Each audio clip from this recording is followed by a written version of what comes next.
All right. And welcome to episode 10 of Paint Uh-oh. Bros. Double digits. Yeah, you now have to start using the double digits. This is episode X. Uh-oh. Can't Now we're in trouble. wait till we get to episode 30. We're going to have to do something extra special for that one. All right, why is that one special? Oh, because then it'll be three X's. Oh, nice. I don't know why. All right, you know that I'm tired because I was like, what? Hey, So, Nader Tot, what's up? You made it. You made it. What's up? How's it going? hello everybody. Hope Uh, everybody's doing well tonight. yes, yes, On a late indeed. night edition of Paint Bros. Yes, indeed. No, mostly because I flew in last night. I came in last night from a wonderful convention in Yuma, Arizona. Yuma. Yuma, where I learned that they call themselves humans if you're from Yuma. the, Okay. the humans of Yuma were very hospitable, and I had a great time there. They're only human. They're only human. Wow. So I got in last night around like 9, 10 o'clock, and I am leaving in about 9 hours. For So this was our only opportunity to this actually. literally is the only opportunity. Yes. Today was repacking and um, repacking and laundry and getting everything ready again uh, for New York Comic Con. I leave tomorrow at 6:30 a.m. on a nice flight. You're a So, madman. it is. I am something. I am something. Mhm. Uh, so like way back, I, I I I signed up for this human this human uh, convention. They invited me and they asked to fly me out. They contacted me back in May, and in Mhm. May I had no idea. All I knew is that it wasn't going to be on the same day as New York. So I was like, Right. well, I didn't know if New York was going to happen or whatever else, and they were going to cover all expenses. So I was like, all right, well, we'll do that. We'll see what's going on. You're like, I'm in. I'm in. Let's see, because we have no idea what's happening. Next month, much less, you know, 5 months away. And That's true. so, and so for for this convention, if I was gonna to sign it up again, I'd be like, no, it's too close to New York. It's too tight. So In other words, you wouldn't go down that road a second time. yeah, I mean, if there was a direct flight, that probably would be easier. But I literally spent all day in the airport. Um, Yeah. it's a small flight from Yuma to Phoenix, and then from Phoenix to Chicago. At least that's only is like few flights I can get it. So So we are both working on our Artober pieces for tonight. I'm working on the yeah, prompt of sexy. I nice. haven't posted any of my Artober pieces yet. I have worked on them. I'm gonna post. I'm gonna start posting them on Thursday, Uh huh. and I'll post like two or three a day Uh huh. starting Thursday. I kind of wanted to give some other people, like, I wanted to look at what people were kind of posting up and seeing how some of the other Artobers and how Drawlaweens and everything else were going. And I'm actually doing two challenges this year. I'm doing Inktober I and saw that. Artober. Yeah, it's Um, it's, it's pretty awesome. and Inktober is a little easier personally, just because there's not color, Right, there's right. not It's other things involved that we typically do. mhm. And it's a lot more mindless because I chose movie characters. So I really am just, You always have good reference, and you're not necessarily trying yeah, to like hunt it reinvent a down, pose, right? figure Yeah. it out. Hmm. Yeah, I'm not. I mean, I'm exercising my noodle, but not as Right. I feel like the Artobers are much more challenging. So yeah, this one is the prompt of sexy. which I did not want to do live, but I'm trying to keep up with them on a daily basis, which Oh, is so you are gonna do this? I thought you were gonna like skip I ahead a little am. bit. I changed my mind. I was like, I am a day or so behind. I will try to do sexy tomorrow. Um, but I am going to be doing Apex, and I'm taking it a little bit more literally, as in the highest peak of something. uh, oh, see, that's different Apex. I Yeah. did my Apex. I chose to do was Apex Predator, Mm. um, and I just did a play on that whole theme. Yeah. I mean, that's why we kind of chose a lot of these words because there's a few different ways to interpret it, Exactly. or to come up with stuff. And one of the things that I think is pretty cool, like last year it didn't happen, but this year, since we've posted our prompts, it's really cool to be tagged in other people's renditions of our prompts. Oh, I I'm keep loving it. Yeah. it is really cool. Like that hasn't. And that actually keeps me like, oh, I'm getting tagged as prompt. Damn it, I have to do something. See, it's one of the things, one of the reasons why I didn't want to post up any of mine initially. Hmm. I wanted to give, you know, I wanted to kind of see some of the others that are out there, and Yeah.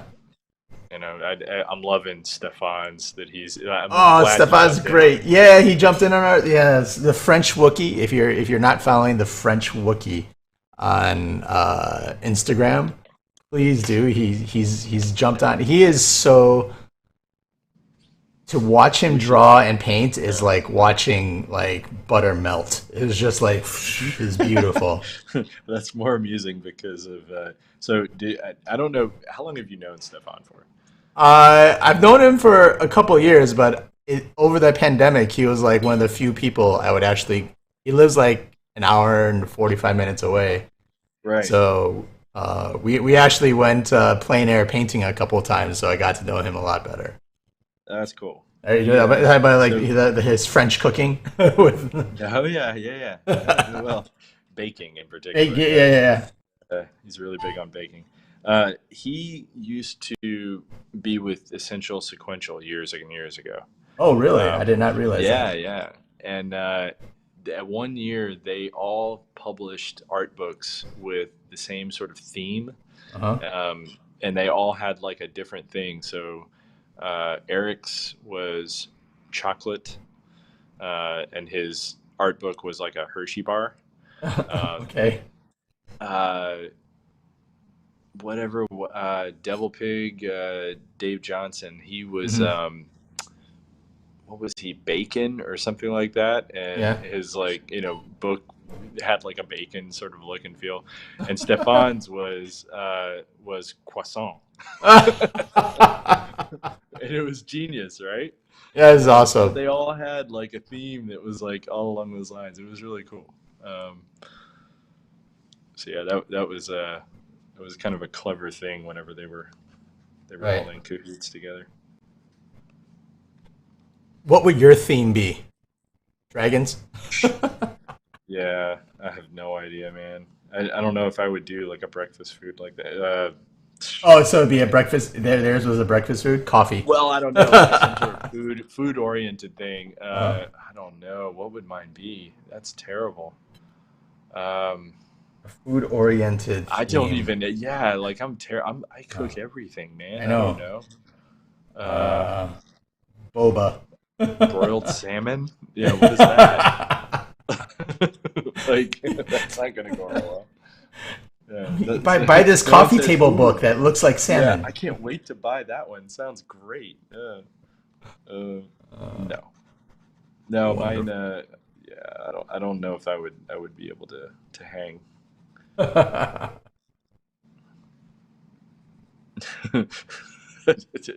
Now I'm thinking of all the possibilities. I'm like, what? Uh, Shatner's toupee says hi. What's up, Shatner's toupee? hey, how's it going, man? So I'm still feeling this one out. I honestly, again, I did not intend on doing sexy live, but I feel like I need to keep up with these on a daily basis. Yeah. So a little bit on the back to maybe the theme. You want to approach the theme of today, the topic, or Yes, yes. Today's topic is art from hobby to career, yeah, which is something that Tony and I are pretty good at kind of talking about and have done other talks in various right, capacities right. on this subject. Mm-hmm. Both of us started off in other careers and Yeah, moved into art and the art world and making it a full time job. For Tony, it's only been a few years now, right? yeah. So I made the leap in 2019, a very auspicious 2019. Whoosh. And after a few years of deliberating, I using up all of my PTO and paid time off Oh to man, go to same here. conventions, pretty much, and And yeah, it started is. dipping, I imagine, into the other parts, Yeah, like started making deals. yeah. Yeah. This is my work from home day. I'll work from home this day, Yep. Yep. and oh look, I just took off on an airplane. Yeah. I need you to be in a meeting on Yeah, at 2 o'clock. yeah. Well, that's going to be hard because I'm Because actually in a different state right now. to a wait, Different. 2 o'clock. What Yeah. time zone? Yeah. Does that mean you're asleep? No, no, no, Yeah, no, no. Not a different no, state no, of being. no, A different yeah. state. The best parts of that lifestyle when you're juggling Yeah. the the convention life, or even if you just have other deadlines, right? Like let's say Yeah. you're not doing full convention work as a thing, but you might Yeah. have other projects. Nate says, "What were your careers before art?" So, for me, I was a creative director for a media firm outside of DC. Yeah. I managed. At, it fluctuated because we had a lot of people that we brought on. We ramped up for bigger projects. Um, Full time staff, I think there were like 30 of us. Hmm. But we were the number two biggest firm outside of DC and in the greater DC, Washington, Virginia area for a number of years. We always made the Business Journal like top 10 list. We were very, very successful. A lot of our clients were Fortune 500s. So Marriott, Nike. I mean, I kind of go down the whole list of Yeah.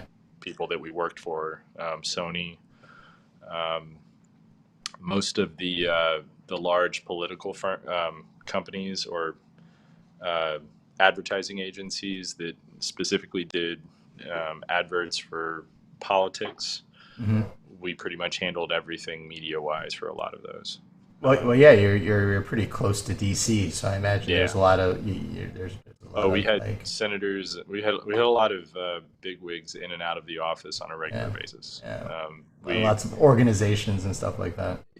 we did stuff for security. We did stuff for Yeah. just about everything. A lot of training, in particular, though, was kind of our bread and Mm. butter. Hmm. We would really help out people who wanted creative ways to kind of train workforces or train employees on things that were more sensitive. We did stuff for. We had to have clearance for a few projects we did. Which is kind of something that I'll get into a little bit later that actually Yeah. helped out later on once I made the transition. Having clearance of a certain level really helps out. Um, so yeah. Yeah. And what did you do beforehand? For me, my title before my title when I stopped working in corporate was director of technology. Basically, I had teams that would be of developers and some project managers that would report to me. and we would be building um, web applications, phone applications, websites. At the time, I was during the last during the final sort of chapter, I was focusing on sort of like government and government loans and sort of the financial arena of apps and stuff like that. But prior to that, we had worked with like Encyclopedia Britannica, the World Book. I worked with Lance Armstrong's organization, Smith Optics. Uh, uh, one of the candy companies. I can't remember. Whatever candy company has like Werther's and um, uh, Werther's Originals. yeah, whatever that was. I've done stuff with. We've done stuff with them. So it was just a Yeah. lot of developer. I took a path from designer all the way to developer and back end and programming. So I had a decent range of skills, and I understood how all the pieces kind of fit together, and I had the ability to not have people hate me. Yeah. So that's kind of My how I ended up at the position I did. my job was very much meeting with clients. In Yep, particular, yep, I was I would hire teams of artists to work on projects. yeah, I would hire animators, hire hmm 3D developers, programmers, yeah. um, Hey, and writers as well, and work with video producers. And I would kind of help shape what the idea of a project would be. oh, And absolutely. The then budget. and like you, I basically had like JavaScript. Like I Mm-hmm. have a few different languages under my belt. Mm-hmm. My background's very broad, but Right. kind of steeped in multimedia, Yeah. um, in various multimedia development. Mm-hmm. Developed tons and tons of websites, Yeah. tons of web apps. We were just getting into apps when he was kind of exiting Mm. that world. I was kind of getting more and more disenchanted with that part of it. So Yeah, yeah, yeah. But that's basically you had the office. You had tons of we had tons of meetings. The fun parts, I'm sure for you too, was how many Monday morning meetings did you like literally fly into and then go rolled directly from in. the rolled Yeah. in from the airport? So I was doing stuff on the side as you were, Uh huh. and I wasn't really doing cons until um, I was doing covers and I was doing comics and stuff on the side, but not really traveling too much for them Right. Right. initially. I did Okay. one or two cons Yeah. initially just to see what the convention life was like, Mm-hmm. but I wasn't really steeping myself into that yet. Yeah. I didn't do that until I would say, um, oh man, I would say I was at least a year in before I decided to kind of like see what a con was like, and I did Yeah. Oh, yeah. local cons. I didn't do anything that involved a lot of Ah. travel. I did one con that was New York for that involved travel, and then I did Yeah. San Diego that involved travel. I did that twice, and I think after the second San Diego trip was when another couple of art pals were like, "Dude, you should go in on a room with us, and you know, we should like do cons." And Mm-hmm. they kind of like you know planted the bug, so to speak. Ah, gotcha. Um, Gotcha. they would we did, I think my first or second Heroes Con was the one that was like, okay, I like this is really cool. And I think there was one con that was like, that was when I kind of turned the little light bulb went off in my head that this is actually like a job. Like Yeah. I need to actually like really approach this and think about which one do I want, because I'm at the point where I'm really enjoying what I'm doing here, but I was staying at the job I was at because honestly I love the people. Oh yeah, same here. Like I did as well. I really enjoyed working with it the was people the thing on my that team. killed me is parting from them was hard. Hmm. I kind of grew the team that was there. Mm. Hey, Josh, how's it going? Why is Great House so Uh, handsome? That yeah, is right. the eternal question. And Yeah, Cynthia everyone wants Lynn, to know. hello. Hey, hi, Cynthia. Um, so yeah, the I was kind of dancing between them, and it was the first I think it was the second Heroes Con I did, and Mhm. I just remember going back to the room and having like literally I couldn't pull the money out of my pockets. Like I literally couldn't take it out because my pockets were just too bulging. Just And I was overflowing. like, this is crazy. So And so I don't like, so if anyone listening, don't read that as Dan was making huge amounts of money. It was just at that time he was wearing really really tight yeah, pants. it was tight pants, tight pants. I just remember being in the room and I think it was Bobby Timoney and Peter Timoney, and I remember at one point I just started counting everything that was there, and I was like, "There's like $10,000 here." I was like, I, "That's like a lot of money for a weekend," Yeah. and I was like, "How much?" And then I started like doing some math, some quick math. I was like, "Dude, how much do I make at the job?" And I was like, putting two and two together really slowly, and I was like, "Oh man!" I was like, all right." This is going to kill my. This is actually going to make me go into different tax brackets. This isn't a good thing. Right, for sure. my tax standpoint, I'm like reeling a little bit. Um, but yeah, I think that was when I decided I needed to kind of rethink what the direction was, and then I started making plans on the transition Mm. from one job to the other.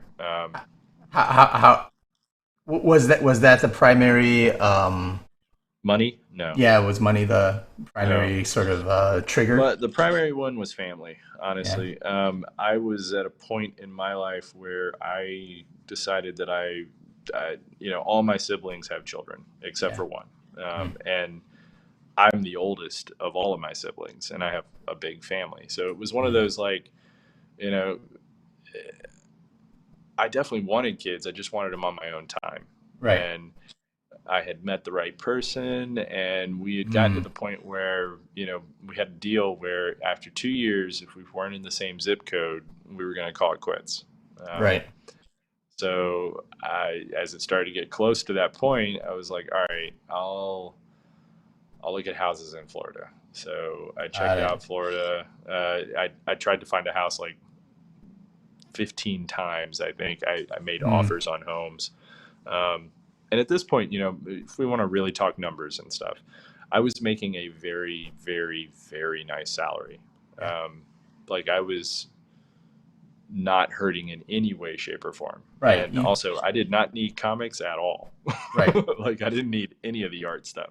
Right. Um, it was more that it was satisfying the other part of me that I was not getting from the day job. From the day job. Like But it's not that the day job wasn't challenging. It's just that it mm. wasn't the type of challenges that I needed.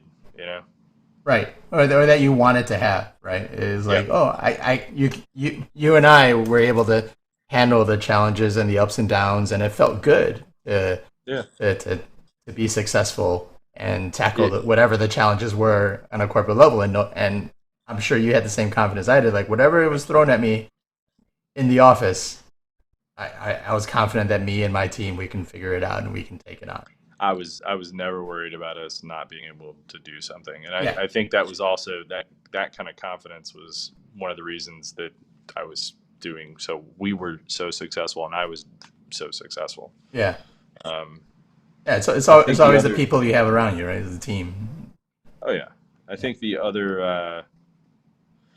other really kind of uh, strong point that kind of like forced my hand though was that whole house purchase, and it ended up coming through, and I was like, okay, now I have two homes, one in Florida and one Yeah.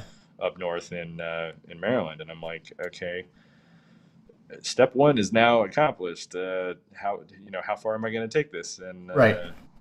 at this point, it's like if we're going to be trying for a child, it should probably be in the same zip code. So, Hmm. we talked. I had a hard talk with my boss at the time, and I was like, look, uh, I, I love you guys, and I would totally love to stay here. And but I think it's actually time for me to leave. Um, I don't think that I'm helping you guys by being here right now, Hmm. other than I'm helping out on jobs and whatnot. But I feel like you guys will grow better without me. I'm not. You were invested in Yeah, you know you were at totally. one point, but at that by the time you were leaving, you probably weren't feeling Yeah, invested in like, okay, how do I take I this knew. company, help this company to the next level? Yeah, I knew that they would thrive more without me there than with me, Yeah. and I made some recommendations on people to kind of fill my shoes. Hmm. Um, and then you know we parted ways, and I moved down here and had a baby very soon thereafter. uh, did not take long. It's so, amazing what so, being in so the same zip code does. yeah, so that happened probably what, like a year before I met you, then, That was or right around the same time. maybe maybe a year, maybe 2 years before I met you. Yeah, Okay. yeah, give or take. I, Because I yeah. was here for a year before you know son was a child in the picture. So Got it. Got it. yeah, yeah, I got to enjoy my studio For a little while. that soon became my son's room for one full year. That's very cool. It's also it's cool, but it's also very odd that not odd. It's interesting that our stories like kind of sync up so Yeah. so well. Oh Um, man, they're almost identical in a lot of yeah, ways. yeah. You're a Yeah, couple I mean years ahead of me. we've talked many times about it. So, Yeah. but so the other thing that I guess from a monetary standpoint, Hmm. the catalyst for me was how much money do I need to make Yeah. on a yearly basis? Hmm. How will I make that money? Right. Is it going to be conventions? Hmm. I didn't want that to be the case, and I had Right. projects lined up, Yeah. but not projects on the level that I wasn't doing stuff for Marvel at the time. I wasn't Yeah. doing stuff for any publishers except for I think Dynamite was the only thing that I was doing Hmm. contract work for. Hmm. I had other small things, and the other thing is I left on such good terms with my former employer that they actually were still giving me like side work. Oh, Like nice. there were things that I did that nobody could really do as well. Yeah. So they would be like, "Hey, we're gonna work with you on a contracting basis, and just when we have stuff that we know you can get done faster than anybody, we're totally gonna give it to you. We're not gonna give it to you at your rate that you were at, because that was insane. Um, but just tell us what it is and we'll work things out that way.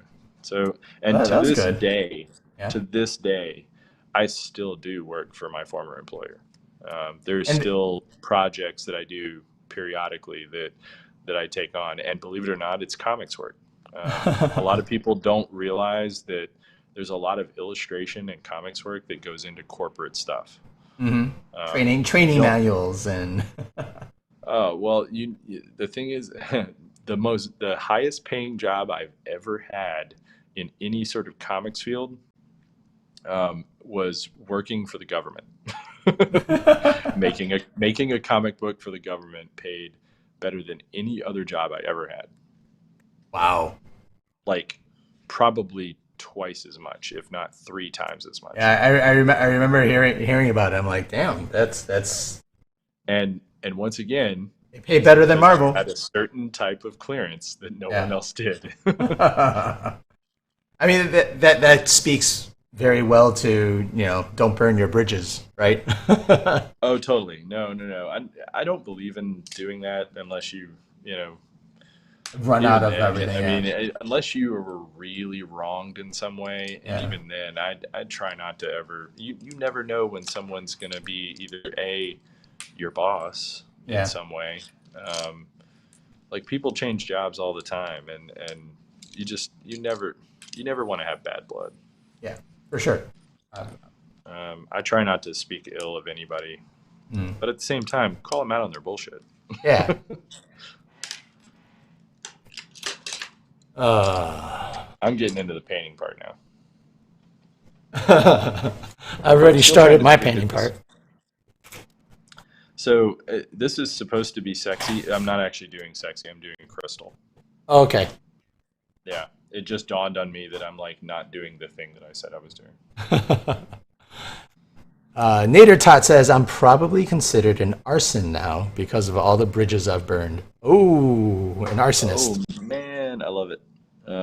And dang, uh, That's a lot of bridges.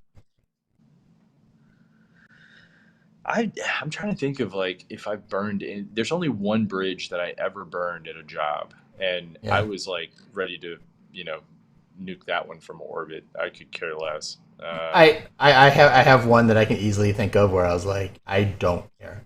Yeah, It there was was. just I mean, like everybody.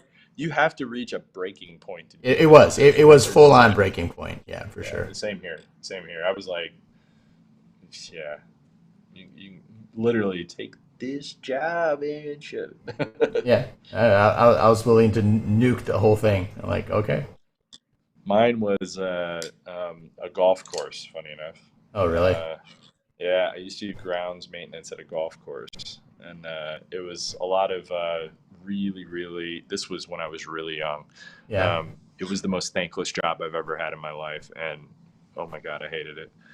Uh, Yeah, man, it was epically bad. Um, I had to dredge balls out of a pond once. That was my task for the day. It was like, and you have these weird sort of baskets with a string that or a rope that goes from one side of the pond to the other, and you attach this basket, and then you pull the string, and it like rolls along the bottom and coils all the has all these coils, and the balls get stuck in the coils and they Hmm. are fed into these baskets on the sides. So by the time you get to the other side, the basket gets to the other side full of balls on both sides, and it weighs a ton by the time it gets Right, over there right. too. So I'm getting like towards the end of dredging this pond, and this thing is just weighs like 1,000 pounds. I can barely pull this thing up, and I pull it up out of the side of Well, you got like the pond. alligators and crocodiles in there. No, well, this was in Maryland, so Oh, no. okay. And I pull it up, and thousands of water moccasins just spill out of this thing. It was like nightmare fuel because they're like writhing all around my legs, like literally I, just coiling all around me, and I'm just like I, Indiana Jones I moment. was, Like, I was just about to say, I'm picturing seriously, you with the Indiana Jones hat going snakes. seriously. Why did it have to be snakes? Yeah, I mean, there was definitely a moment. Like, I'm actually okay with snakes, but I know what a water moccasin is, and I know that they're poisonous, and I know exactly what they can do. And they're So I'm crawling up like, my legs. no, they weren't. Thankfully, they were trying to get back in the water, but it was but they were all around me, so it was like they had to kind of like slither beside me, and I'm just like trying to be still, and Hmm. I just like waited for them all to recede, and then just kind of slowly backed away and went up to the the office and was like, "Hey, uh, someone else has got to do that. I don't think I can do that anymore."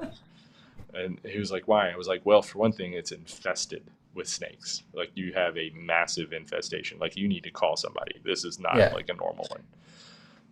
He's like, "Well, how many snakes did you see? If it's just one or two," I was like, "Oh, 1,000? I don't know." Like, I was like literally, I was like, I pulled up the thing and it was full of them. He was like, "Well, if you want to keep this job, you better go down there." I was like, "Oh, I'm okay not keeping this job." He's like, "You're not going to get paid for it," and I'm like, "Okay, that's fine too." That's fine. Yeah, I'm a teenager. yeah. I choose life, thanks. Yeah. Have too much to live for. Yeah, especially that job. Ugh. Uh, you Yeah, could have that been a was my professional. brother. My brother was at the job as well at the time, Yeah. and you should hear him talk about it because he was like, Dan just stood there, and snakes were like all around his legs. It was the craziest thing I ever saw. He didn't even move.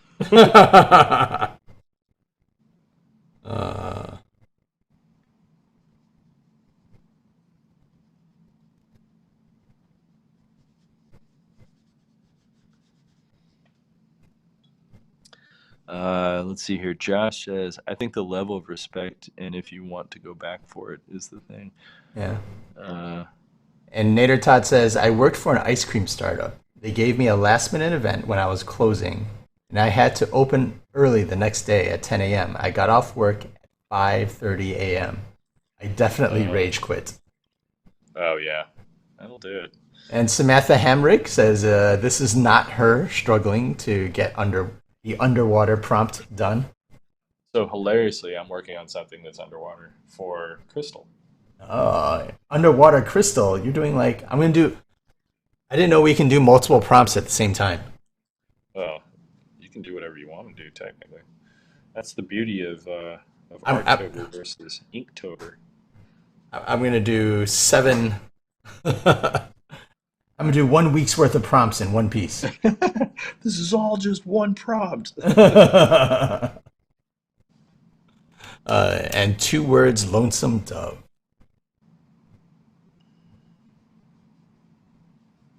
All right. This is going to be, so while it is underwater, it is not the prompt for underwater. I already did that one.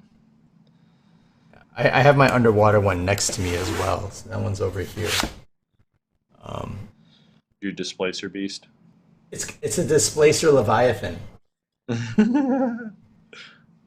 I was like, I wanted to do like some sort of like leviathan creature or something like that, but then I was like, yeah, I should try to make it a little bit more like interesting. And I was just going through like tentacles. Do I put an octopus on it? Do I put a squid? Do I do this or that? And I was just flipping through D&D characters, and I was like, oh, maybe I just shove these tentacles and. So it really was. Yeah. So I called it. Yeah, you did. As soon as I saw it, I was like, "That looks like a displacer beast." I would recognize those those tentacles. Anywhere. Yeah. I was like, oh, okay, displacer sea monster. Those are weird creatures that only D&D has. Yeah. They have absolutely nothing to do with mythology. Yeah. I love that D&D has like a handful of creatures that fall into that, like, is that a griffin? No. I don't know what that is. That's an D&D. That's an owl bear. Yeah, exactly. Literally the most ridiculous creature ever. That's a bullet. But yeah, Beholder, right? That's I always think of Beholder as the Beholder is the quintessential. The quintessential D&D. Yeah. You see those tentacled eyes, and you're like, oh, D&D. It's D&D. So, what was your when you made your transition from one job to the other? What was your biggest fear when you made the leap? Oh, was it money? I obviously that is one, but at the same time, I had been doing conventions for about 6 or 7 years, and I kind of got about about 5 years. So I've been doing about 5 years worth of conventions, and I hadn't for a while. Then. Yeah, I juggled for a long time. I mean, the first year I had 4. My first year I did it was 4 shows. The second year was like 8 shows, and then it was like in the double digits after that. And so I had an understanding of what a convention could bring in and what it meant that conventions were consistent. And Yeah. what it meant were if you didn't get in, I remember when I didn't get into Seattle Oh, once, I and remember that. I remember when I didn't get into New York once, and I was like, And it was oh, like, okay, that's a huge, you yeah. know, How bad does that sting? right. How, you're right. So I knew I was aware of how much those how the fickle hand of fate could hurt, right? Your Yeah. pocketbook. So Um, this was in particular if you had the business model of convention as well, your income. that was going to be the short term, right? Because that was if I was going to make the leap, you know, Yeah. um, I had a few milestones I needed to hit Yeah. before I would take the leap. One was, you know, hitting a certain amount of consistent return on shows, right? Okay. Can I do a certain number of shows and have an average of some number, right? Of Yeah. about 4 to 5 grand or between 3 to 5 grand per show, right? Can I consistently hit that number, even if it's a new show versus an old show? Like where am I? The Yeah. other one was getting certain being having certain connections, being able to publish something, hitting some social media numbers, like making sure I had some Yeah. followings on there, and that included Twitch and other things as well. Um, uh, the one of the kickers for me was actually doing an international show and Oh, seeing how I interesting. did. Right, so that's one of the things I was like, okay, like around here in the U.S., I've kind of built this. Like, how well can I stand on my own? How well, Yeah. in a completely new city, have the Like the not speak the word. language Yeah, well, necessarily. not just that. I did London, right? That was my international show, Okay. so I spoke Yeah. the Yeah. language. But like, you don't have the fan base, right? Yeah. You do a couple of shows in the southeast. You might see somewhat, some fans might do 2 or 3 shows with you, and they follow you around. Like, oh yeah, I do this show and this show, and you're at that. But no Yeah. one I know is going to be at London, TM right? London. Yeah. Right. And so like that was a test. Can I go and do a show? Uh, pretty much start anew, and does my art stand on its own? Can I pitch? Can I uh, interact and sell prints, and how well does that go? Yeah. Um, and I had a little bit of social media presence overseas, mostly because of Twitch at the time. Because uh, if I streamed during the day or streamed in the evenings or whatever, you kind of hit across multiple time zones. So that was very. So I had a few people that knew me on Twitch, but that's literally just a handful. But when that was successful, when I was hitting my averages, when I was doing that, I was like, now I have to make a decision. Like, I hit all the things that I wanted to hit. I've accomplished all the things I needed to accomplish. Now it's, are you sure this is what you want to do? Because you're making some good money, right? I was not hurting like you. I was in a position and a role where I you was know in a job people wanted, like that's the thing. We both had jobs that people would say, I yeah, finally made it. You yeah, know, we had those really great positions that people really, yeah, they seek. yeah. Um, Even when I I had left that job, somebody else's, like, A plus career. yeah, So, yeah. Even when I actually finally left that job, I had other people coming to me like, if you ever want to get back into the industry, let me know first. oh man, Right, I can't even right, begin to tell you the headhunters. When I right. moved down here, I got literally like beaten up on LinkedIn. Like people were Yeah. sending me stuff on LinkedIn, like left and right. Like, hey, we see that you've moved into the area. We have an opening. Blah blah. I'm like, dude, I need to change my profile. like this is blowing up. Like, Right, right. it definitely, there was a moment that I actually thought about taking a position down here because Yeah. it was a really good job. it was doing something that was, kind of innovative and interesting, but Hmm. it's literally again, I wasn't doing art, I wasn't painting, I wasn't drawing. It had nothing to do with that.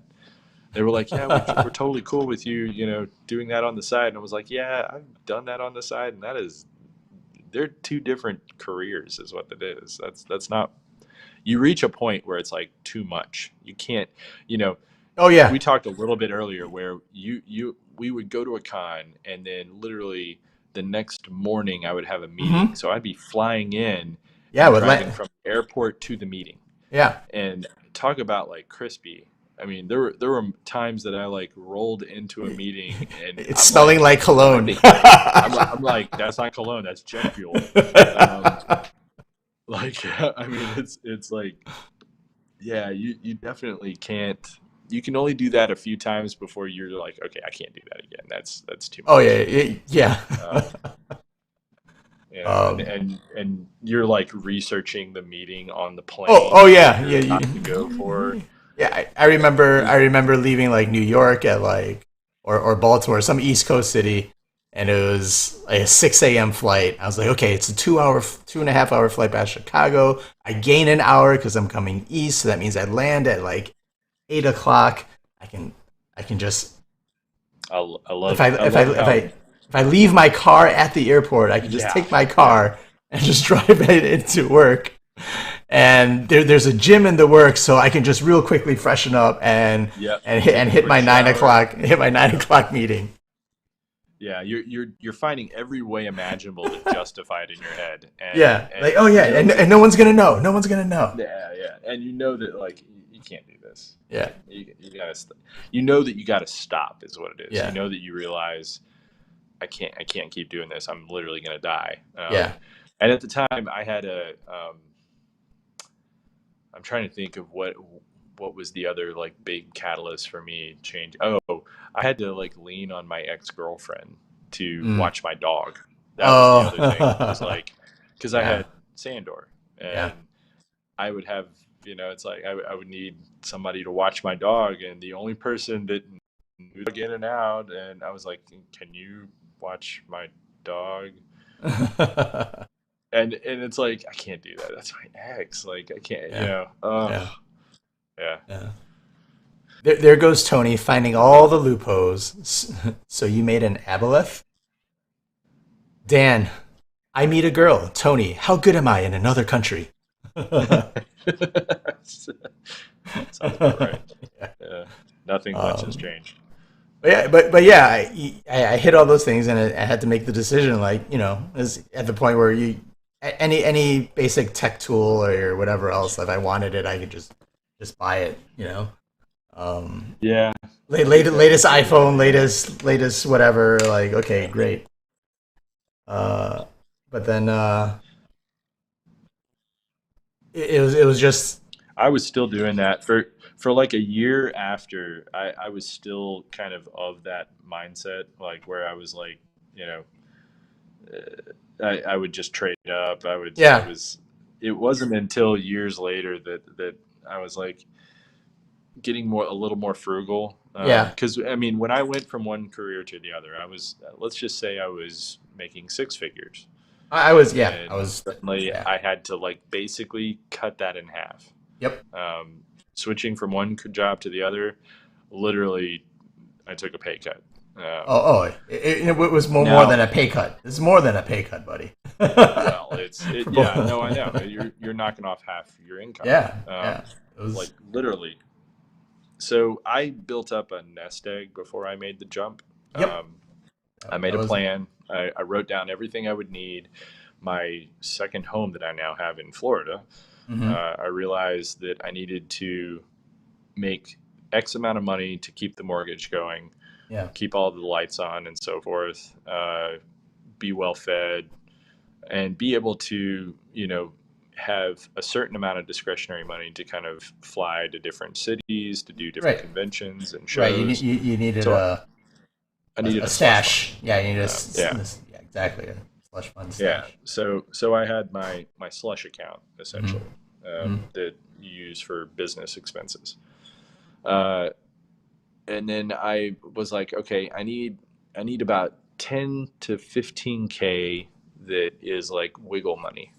That if things get tight, I basically can, for 2 months, maybe 4 months, maybe 5 months, just live off of whatever that was.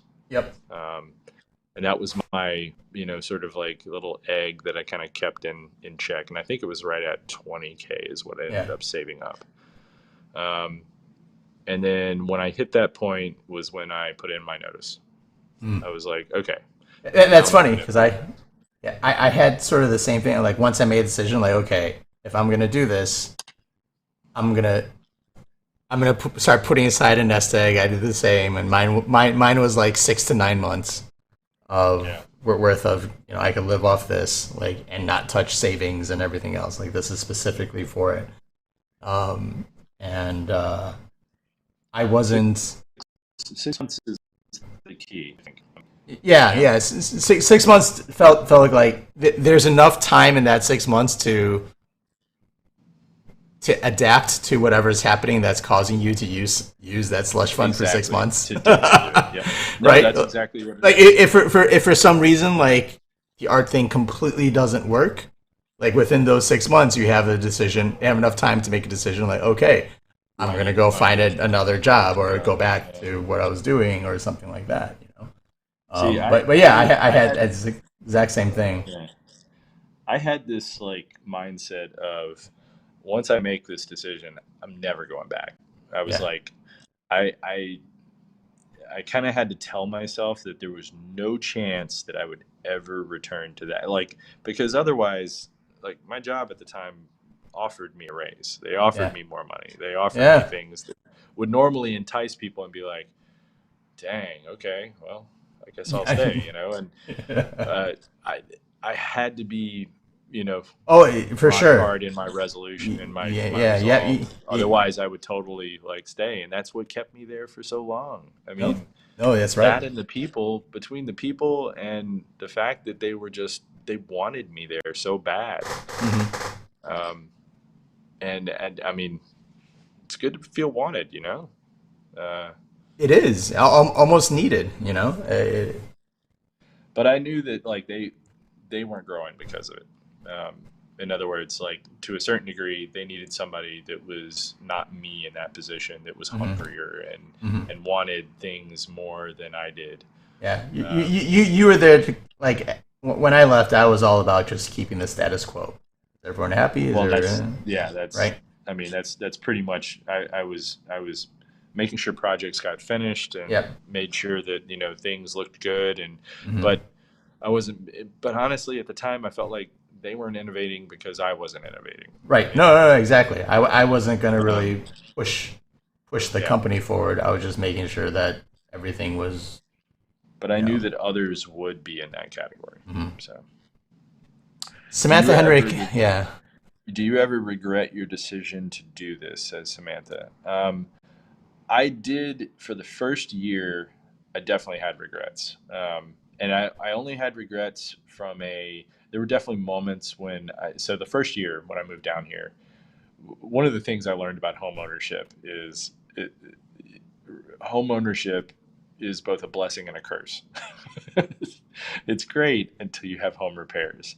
Yeah. And almost inevitably, when you first own your home, you have lots of things that you just don't anticipating having to pay for upfront. And you should pretty much go in thinking, I'm going to have a whole lot of things to pay for upfront. Hmm. Um, I moved down here and then within 1 year had to completely replace my AC, which for Florida is a big deal. It's Um, necessary.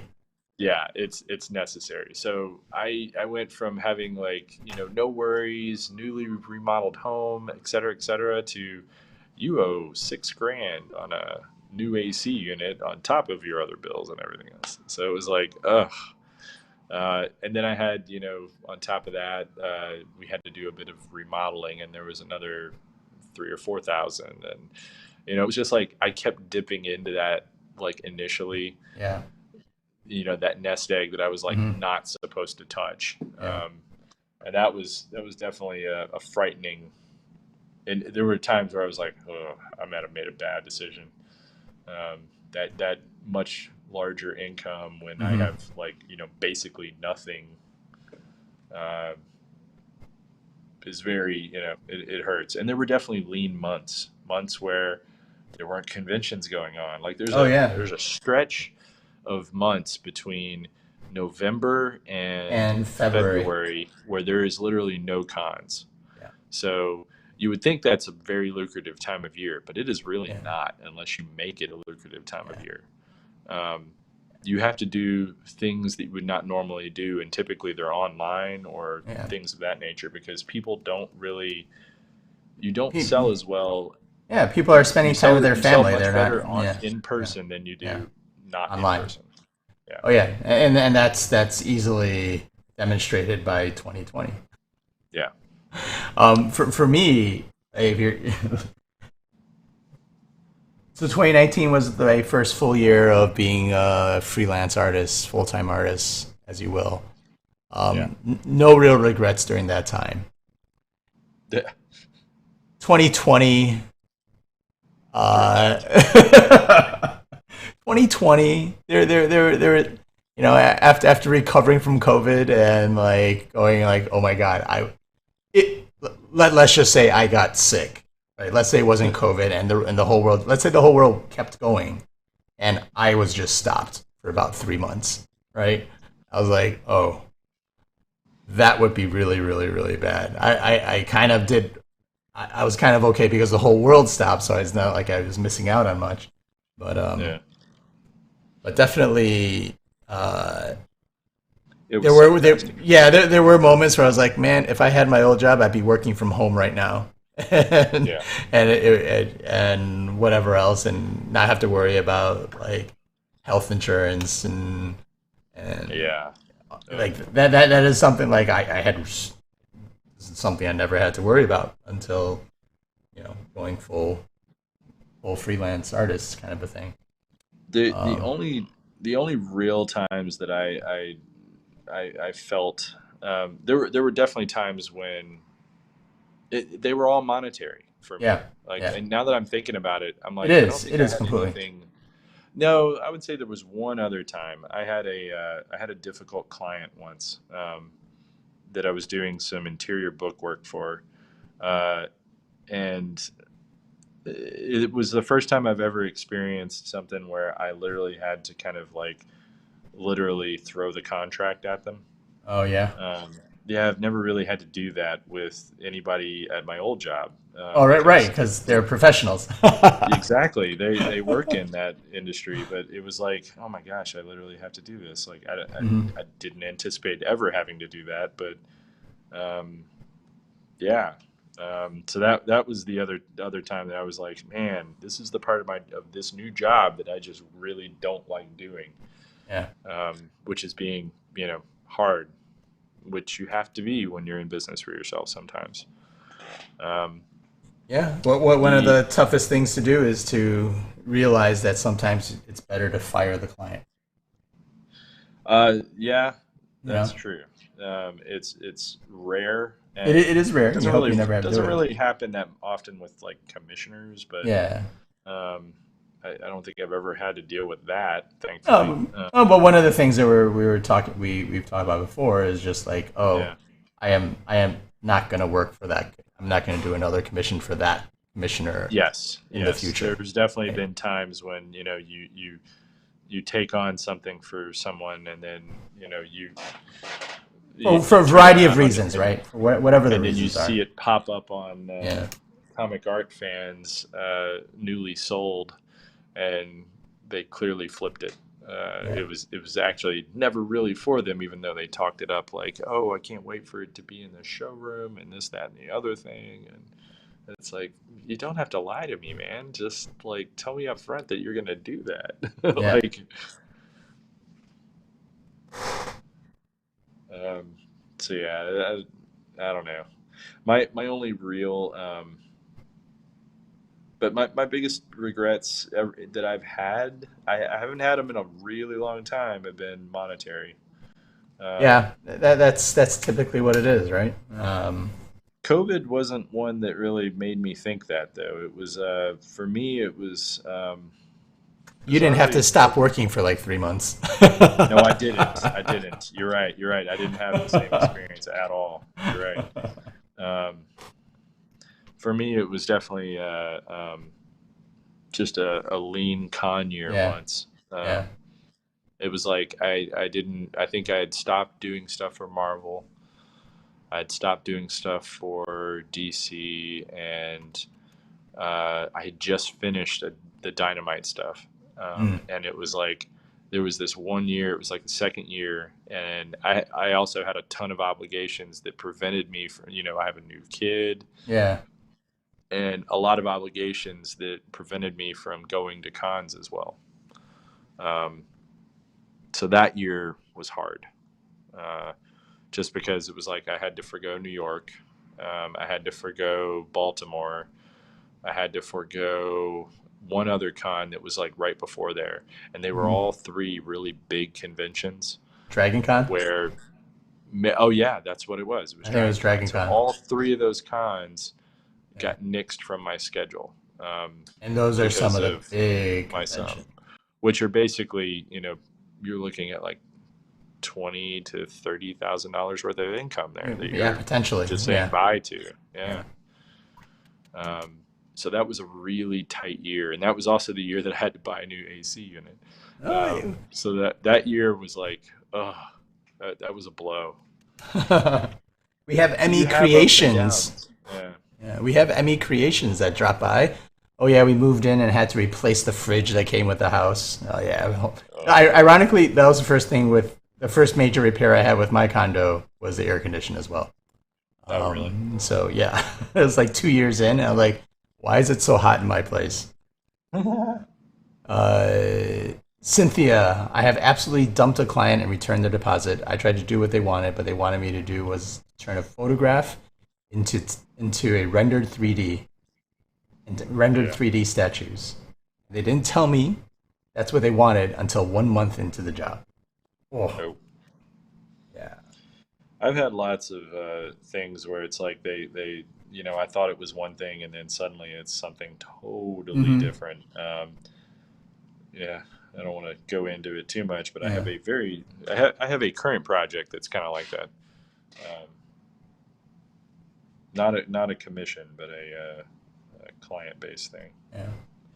where it started off as one thing and went way off the rails in a different direction. Yeah. But I think it was important before I made the leap as well is to kind of have sort of a business plan or some plan that wasn't Yeah. just I'm doing conventions is great. It puts money on literally it puts money on the table and in your pocket. Um, but it's not something you're gonna do for the rest of your life to the So extent to that crazy extent. So I it's interesting. So there are people that is their entire livelihood, and I'm not yeah. saying that that's a bad thing in any way, Hmm. shape, or form. So if people do that, Hmm. first off, I'm not saying anything about that being a bad Oh no, thing. yeah, yeah, yeah, for sure, for Um, sure. Like yeah, that's, I but definitely for want to stress me, yeah, this is a that definitely I should preempt it yeah, with saying, if that is your thing, then that is yeah, totally cool. For me, I don't see that as a sustainable thing for me. yeah, Um, I mean, it could be, but I would also not have a family.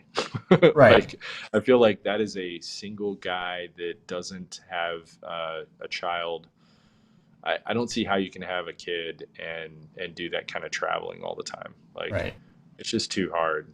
Um, I mean, there are shows that I come back and my kid just like sits there and hugs me for like an hour and a half and won't leave my side. I oh, clearly like clearly the number of days I was away was a little traumatizing. yeah, So it was like, okay, definitely don't want to travel quite that much. That's one thing that COVID did teach me is that I don't want to do, I don't want to be away from him as often as I was. hmm. Do you think So that's gonna change a little bit as he starts having like school. Like, it's one thing when he's sort of like home, but Yeah. Well, I mean, he's at school now, but I mean, yeah, yeah, I think he will. Um, I'm hoping that he will get a little bit more. That's something that he'll kind of come to realize, come to understand, and not yeah, really have anxiety about it. mhm, He doesn't really have anxiety about it. He just, you know, I, I can see him retreat whenever right, right. it gets a little too much. Yeah, you see that he truly misses you, and Yeah, totally. yeah, that's awesome though. That's a good thing in No, a it's way, but yeah, exactly. It's a good and bad thing. yeah, Um, but it's something that I'm always like. I mean, I'm kind of judging myself as you know. I mean, this is my first time being a parent, so it's one of right, those right. like you know learning. How does Um, one how does one hey, how's it going, qualify? Ron? Yeah, how does one qualify to be a con to be at a con as an artist? That actually, you should talk about getting into cons and how. I mean, you mentioned that it hurt that one time that you Yeah, didn't make it into a con, and yeah. um, you should talk about the process that we actually have to go through. Okay, yeah. It's so the first time I consider my very first con, which was the C2E2 the year before I met you, Dan. Ah, Um, uh, it was a stroke of luck because C2E2 is juried in some way, right? oh, Um, very much. Yeah, yeah, and this was several years ago, so it was probably opportunity to get in. But it was the fact that probably it was a local convention, and I put a local address, and whatnot. But I was lucky enough to get in and get a table. Um, not all the when you get to some of these larger conventions, you know, it becomes a little bit jury because space is limited, and they want to make sure they have a certain quality and stuff like that. Uh, there are shows and stuff like that that are kind of a little bit more. As long as you pay for a table, you can show up. Wizard World shows were typically like this. Like you can just say, "Hey, I want a table at this show," and pay, and you will get a table at that show. yeah. They don't jury anything. Yeah, it Well, they wasn't. didn't. They didn't. Let's say. Yeah, yeah, they didn't. They would find a way to get you a table, right? Or if they were out, they were out. But it was basically first come first serve. A lot of once you start doing a few shows, you start learning who is sort of in charge of the artist alley, and that becomes a networking thing, right? And Yeah. you start doing things that um, try to get yourself noticed by them, right? So at Seattle, Emerald City in Seattle, they do a charity book drive where they call it Monsters and Dames for to raise money for Seattle Children's Hospital, and they have a art auction where the proceeds of the auction go to Seattle's Children's Hospital. So once you learn about that, hey, you start donating a piece of art into that art auction, and you submit a piece of art for their art book in hopes that it's good enough, and if you get in or if you raise enough money for them, they'll remember your name, and it becomes a little bit of it becomes a networking thing for some of these shows. Heroes Con is a really good example of that. Yeah, They have a art book, or not an art book, an auction auction that happens that attracts huge buyers, from like all over.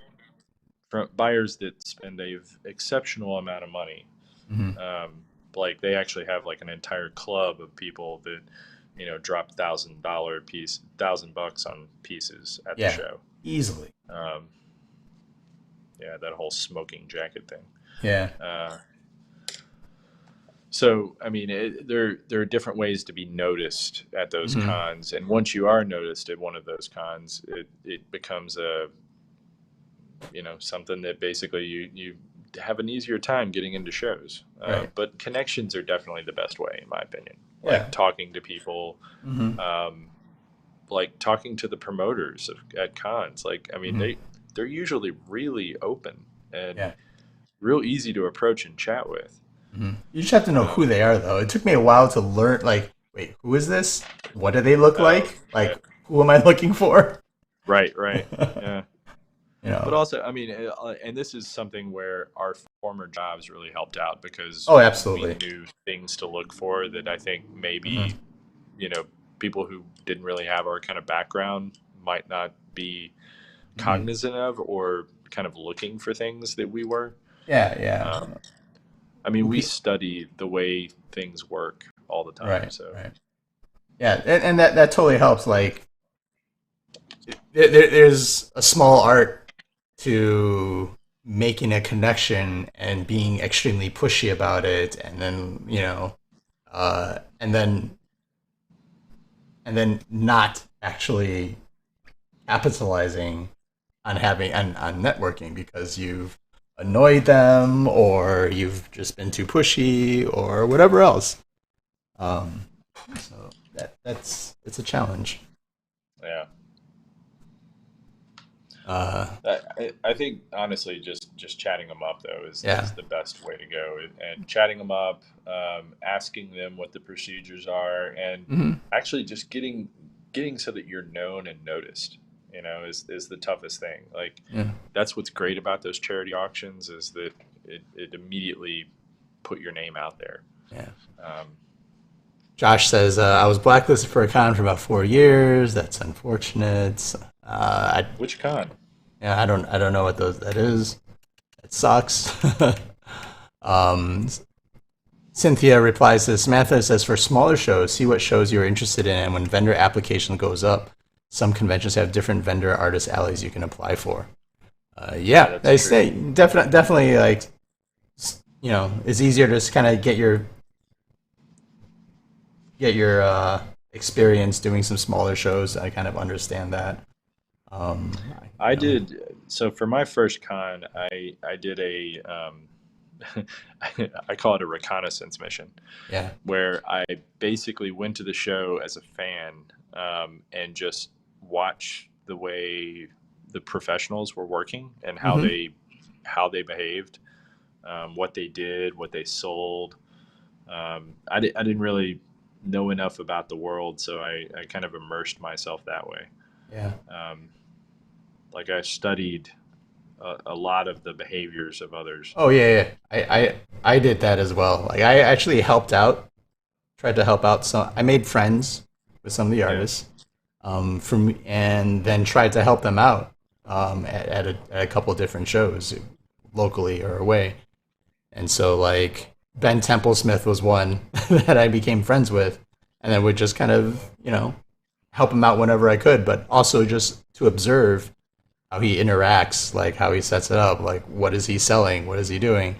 He's a good When teacher, man. he is a very good teacher.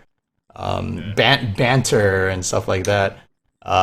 Talent Caldwell was one I learned from. Okay, maybe. I'll just say I learned from. um, but there's a variety of few artists that I went to conventions as a fan, specifically more to observe and see how uh, people set up their tables, how they interacted, what if they had a shtick, you know.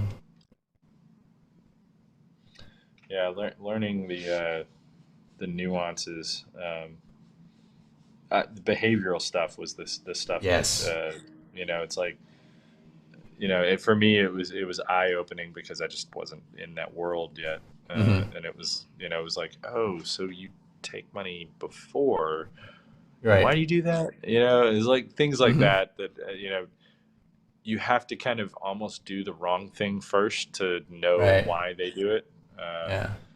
But I was trying to kind of get a leg up. I didn't realize that convention sketches were a thing. That was something that Hmm. I had no understanding or knowledge of until uh, I think it was actually Dragon Con. It was my first time doing something at Dragon Con versus Yeah. being there as a fan. And it was very, very enlightening to see. I was sitting next to Mark Brooks, bright-eyed and bushy-tailed, and I I had a note up saying sketches because I knew I could do sketches, but I didn't think Hmm. anybody would. No one knew who I was, Yeah. and randomly I had a couple people come up, and then after the first sketch, doing it at the con, I realized that that was the draw. That was the thing that people really wanted was to watch me work. Like it Right. didn't really have as much to do with getting the sketch as it does the experience of Hmm. watching someone actually do it on, you know, Right. on the spot. So that was kind of cool. How much did you charge when you first did your first sketch? Is this you asking or is this Y- somebody else? No, no, Uh, no. This is me. This is me prompting. Ugh, this is horrible. I was so bad. Somewhere online you will find it, and it'll be me as a baby, basically. Yeah. Uh, I will look very young, and I had a sign up next to me, and it was like $20 head sketches, and and then it was like $40 busts, and then it was like $60 full figure, Uh-huh. and and I only did that because I saw someone It's else so doing funny. it. Uh-huh. Like I didn't do it because that was what I thought That they it should thought you were be. worth, right? It was because that's what I saw someone else charging, so I just assumed that's what people charged, and Yeah. it was like, oh, it was so terrible. It was so terrible. That's And fun. like I filled up my entire list in like probably 20 minutes. 20 minutes, I had more work than I could ever do at the con. uh, So I made all the bad decisions all at once. no, Um, this was I overcommitted. Like literally everything under the sun I did wrong. this was exactly the same for me too. Uh, I had three sizes. My largest size was 12 by 16. I didn't even do like bust thing. I just been like, okay, it's a character. It's 12 by 16 was $60. 10 by 14 was 40, and 9 by nice. 12 was 20. You're charging more already though, so you at least were doing okay there. No, well, it's $60, same thing. Yeah. And same thing. Like I was like, I'm not gonna sell. Like who's gonna buy? Pay for. No, I'm a no I'm a name. I'm a no Yeah. name. Whatever. I had like five prints and a portfolio of like black and white art and sketches and a few watercolor pieces. And Yeah, again, I sure. was busy all weekend.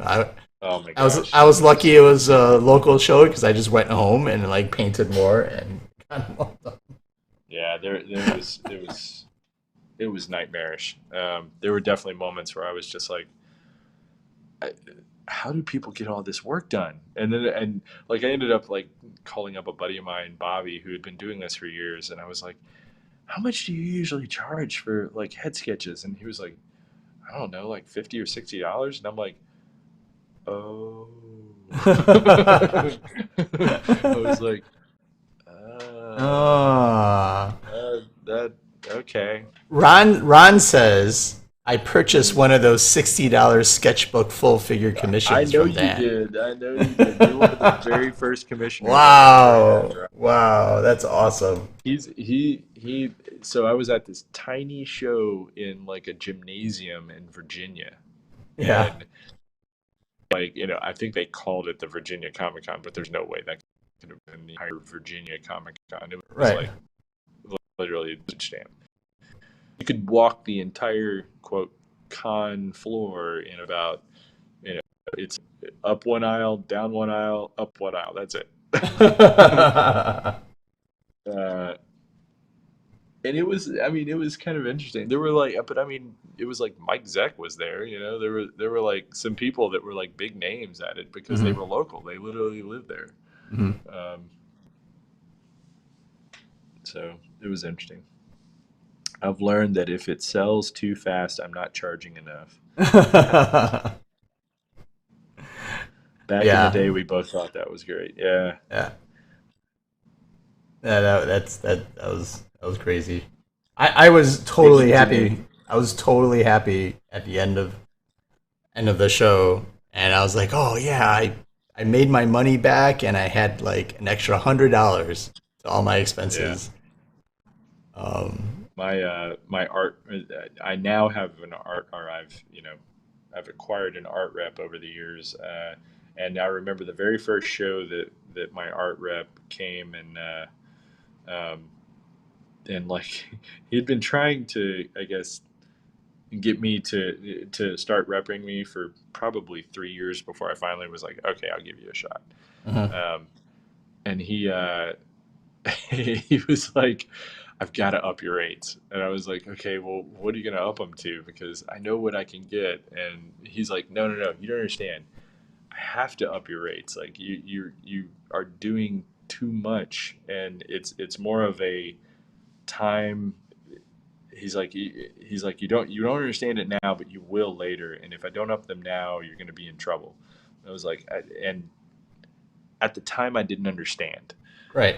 And now I totally understand. Like I know exactly what he's talking about because there is a litmus test. There's a point where you are like, okay, I am working so much that like I'm not able to function. Hmm. Like I don't have any other life, Hmm. and obviously there's demand, so I should be able to charge more. Right. And it's not a I want to gouge people or anything like that. It's a your time is money, and Yeah. it's important. It's really important when you start having kids. Like, it's one thing to say my time is important for me, but Hmm. when your time is actually important for other people, then it's like, okay, I get it. I get it.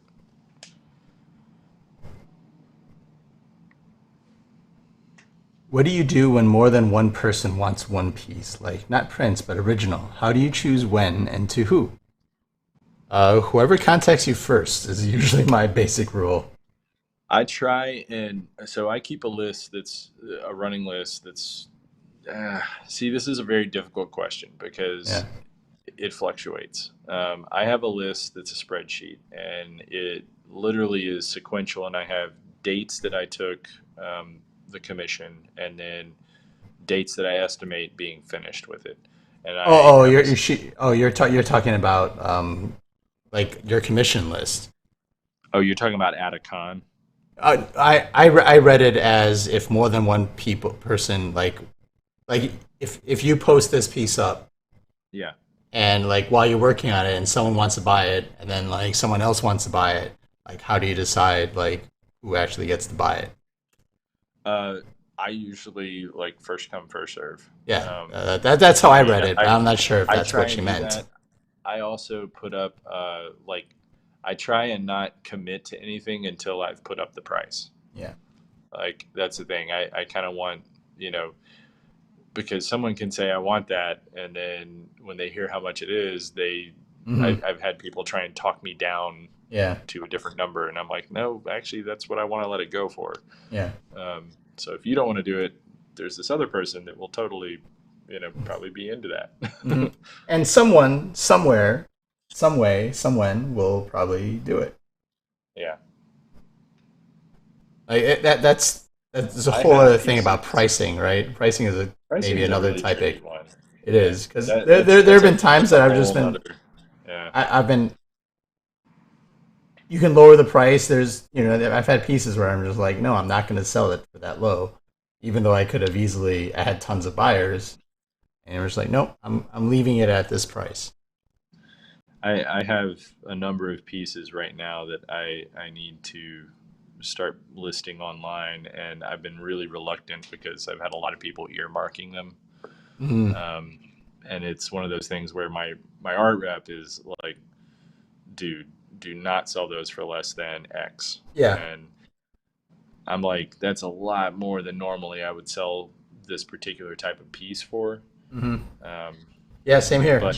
but it's published work, so it's one of Yeah, those things where it's definitely worth more than right. another, than other stuff that I typically do, and it's also very high profile. Hmm. So it's probably as high as profile as you could possibly get. Um, so I don't know. It's a Yeah, tricky thing. Like I always hem and haw about it because I don't want to offend people that have been supporting me over the years, but at the same right. time, I also don't want to, you know, watch whatever that is just, disappear because I was more worried about that. So Hmm. I don't know. It's a tough thing, It's Yeah, a really hard thing to walk to talk about. yeah. In reference to who actually gets the piece, if Ron says it depends how much Ron Shepard cries and begs for commissions or completed artwork. Ron's one of the earmarkers. He is. He is. Oh yeah, yeah. Uh, He's contacted me a time too. He's like, "Yeah, I'm interested in this, Tony. Just hold it. Hold it until the yeah, end of yeah. this month, in a couple Right, months, and right, I'll come right. back for it." And Like, again, it's like you like sometimes you don't know. the support should earn something. It's Right. not like and this is the thing that I go back and forth with my art rep for, and I love him. I love him to death. Like Hmm. literally, Bob is one of the greatest guys ever. Hmm.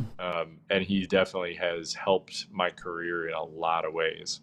Um, I kind of go back and forth on art reps on whether or not they're useful or not, and he is Hmm. 100% useful. But I've also seen the other side of art reps where Yeah. people really kind of get taken advantage of. So I lucked out in that I committed to somebody who was awesome and amazing.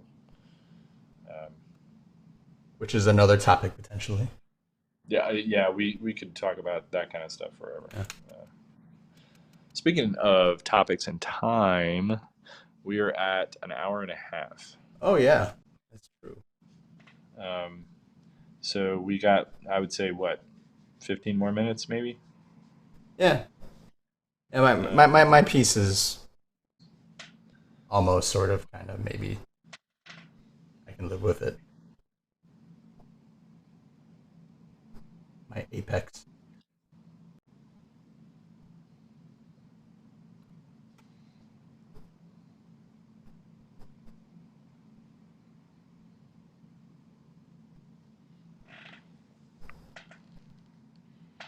Tony, do you have or want a rep? Do you have or want a rep? I do not have a rep. Um, if I've had, Bob tried yeah, to woo him a few times. I've had the conversations with reps. Yeah. Um, and Tony does a really good job of selling himself. yeah. And that's one of the things that a lot of people don't.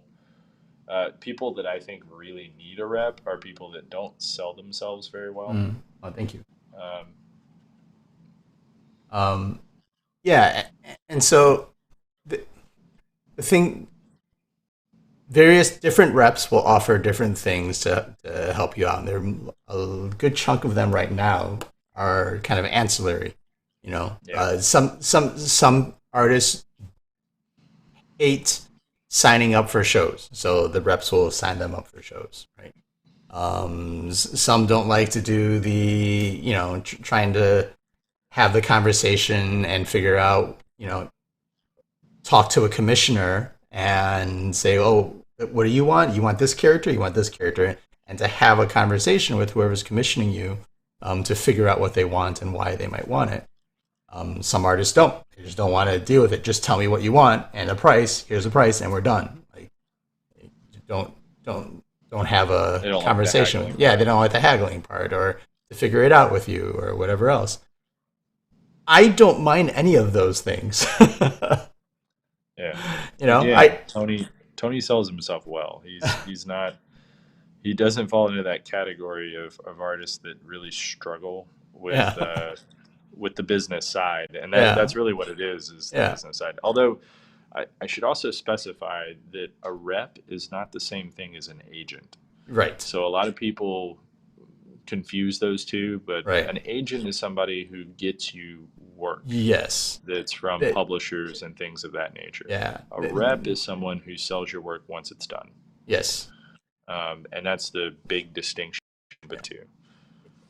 An agent, I potentially would be would be someone that I would consider having a much more in depth discussion with. But like right now, if I were to have the rep, you really have to convince me why I have to give 10 to 20 extra % to this rep for Yeah. something, right? Um, And not all of them a lot of them work on that. If a sale is made, they usually factor that in. I mean, yeah.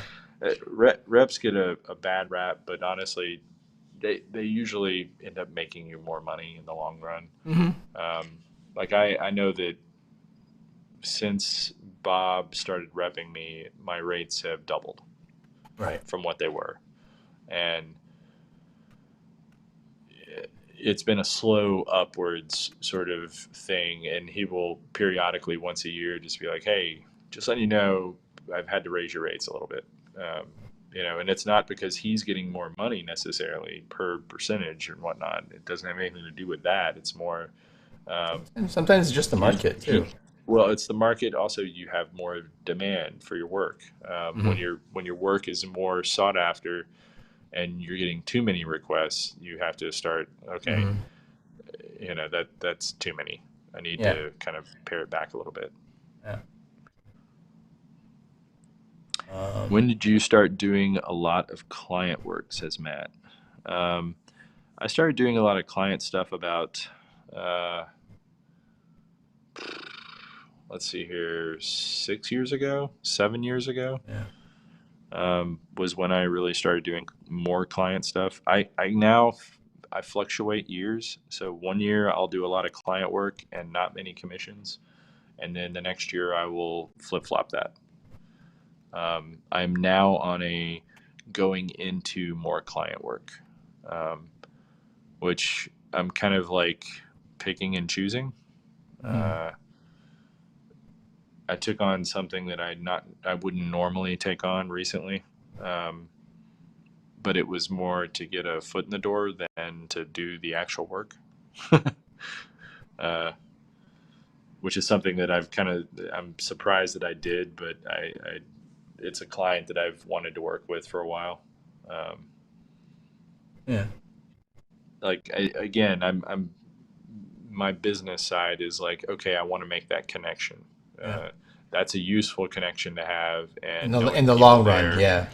is going to help me down the line. Like you're always kind of juggling that kind of stuff. Uh, Josh says, Tony, I'll rep you. I won't do a damn thing but take 20%. oh, done. Where do I sign? Yeah, sign me right up. um, I think the interesting thing that there's the art rep, there's the agent, and I think the other thing that's very interesting and it has to happen almost organically is more of like the art collective, and it's been close to happening a couple of times. Yeah. But the basically the group of artists or so, We and we had we had one briefly. we had one Um, briefly. yeah.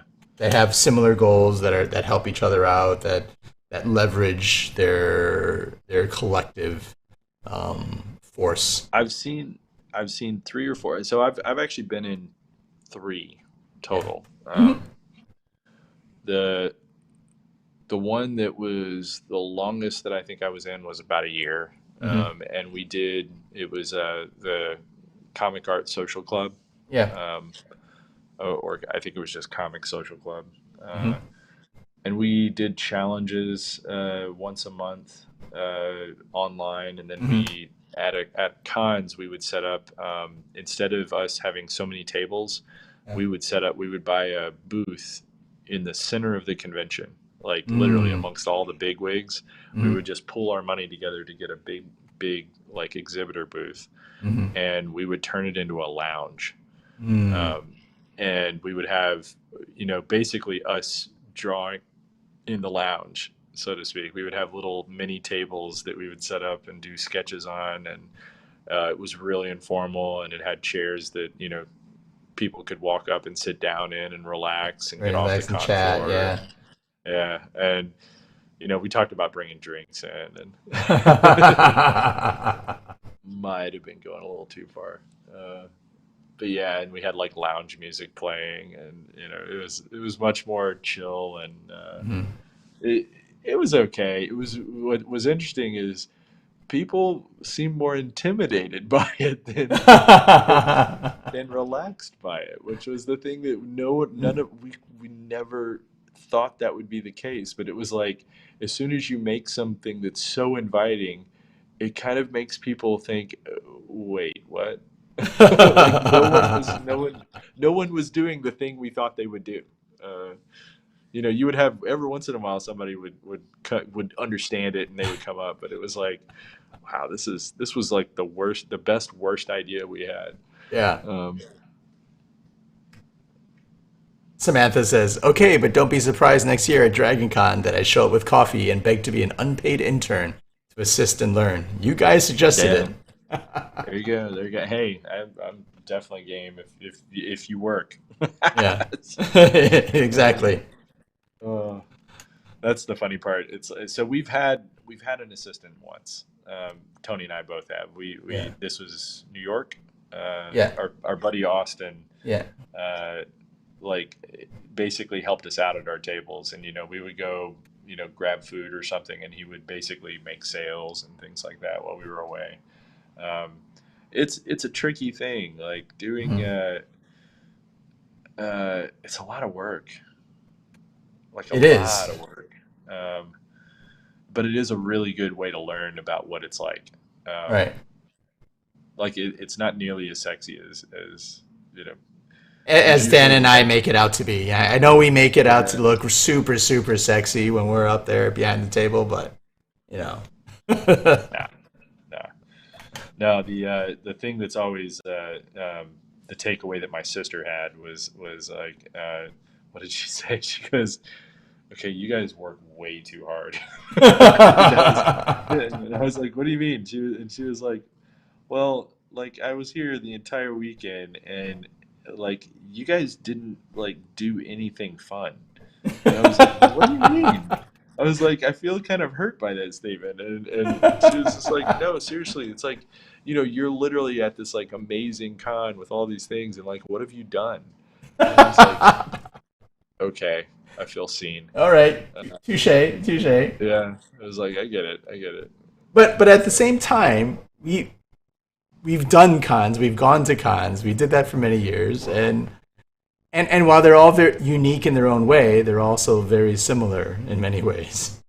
Yeah, And, we and talked about Tony and I. So there's a comment about how knowing how to pitch for other people and yeah, handle money is the key. I yeah, agree. The thing that's really and it's also knowing the individual setup, like the way Tony sets up his prints and everything behind the scenes, and hmm makes certain, the way I have mine, so that they're little ear tags so that I know where the print is. yeah, They all have little names on them, but it's my crib notes on the names. It's not just like the names; it's like right, my cheat sheet. Um, right. it's understanding the little idiosyncrasies that each hmm individual person has. hmm Yeah, and I think at the end of the day, like you and I, because we come from a slight sort of business where we talk to clients and Yeah, we enjoyed our previous we didn't we're lucky because we didn't hate our previous yeah, jobs as we transitioned. We enjoyed it. And those are the same things that, when you talk about an art rep, like, oh, so the art rep will handle it so you don't have to talk to people who commission you and you just, oh, you get to draw Batman and draw Batman on the Rain and Gargoyle. But having the conversation with people at the table or at the show, that's it's enjoyable for me on a certain level as well. I mean, yeah, it's time consuming and you're trying to paint and talk and sell and pitch at the same time, but it's a challenge that I think is also I'd rather be able to talk to people I'm in and the same boat. Yeah, and help you figure out what you want, right, in your commission, art or whatever else, and because sometimes people have really good ideas, like, oh, that is a really good idea. I should start doing something like that. Um, Yeah. yeah. So I enjoy the whole back and forth process. The I thing do I too. don't enjoy is uh, so there's a tendency among commissioners where they won't ask you to do something until they've seen you do it for someone else. So Yeah. it's really like kind of funny because we'll be at a con and they'll see you draw Batman in a rain on a gargoyle or whatever, Mhm. and they're like, "Yeah, that's the thing I want because I've seen it now." Yeah. And I I've didn't know lit. what I wanted, but now that's what I want. And Yeah. so then you end up having to do the same thing like 5 times at a show. I I did Mandalorian or Boba Fett like 3 times, Yeah. and same show. And it's like, I was just like, but oh. they probably wouldn't have asked you for that if they No, didn't see you it do was the first specifically version. because I was working on one, and they're like, "Oh, Yep. you do that? Oh, that's awesome! I want one." And they came back Yep. with a blank cover, and I'm like, "Okay, I'll change it up and do a little bit different." And then someone else saw me working on that and saw the other one, like, "Oh, I want two. You're doing this?" I'm like, Yeah. "Okay, The snowball effect. Yeah. yeah." Yeah, I've literally had that exact thing happen at multiple shows. Like, Hmm. um, yeah, yeah, don't get me started. I remember one year it was Toothless. Like Toothless was the thing. Oh yeah. I did Toothless, and then the next guy comes up and is like, "Well, I wanted a Batman, but can I have a Batman riding Toothless?" And I'm like, "Yeah, that sounds like something I would do." uh, Sigh. with the lightsaber, Yeah. riding a shark. How bad can we mash up this?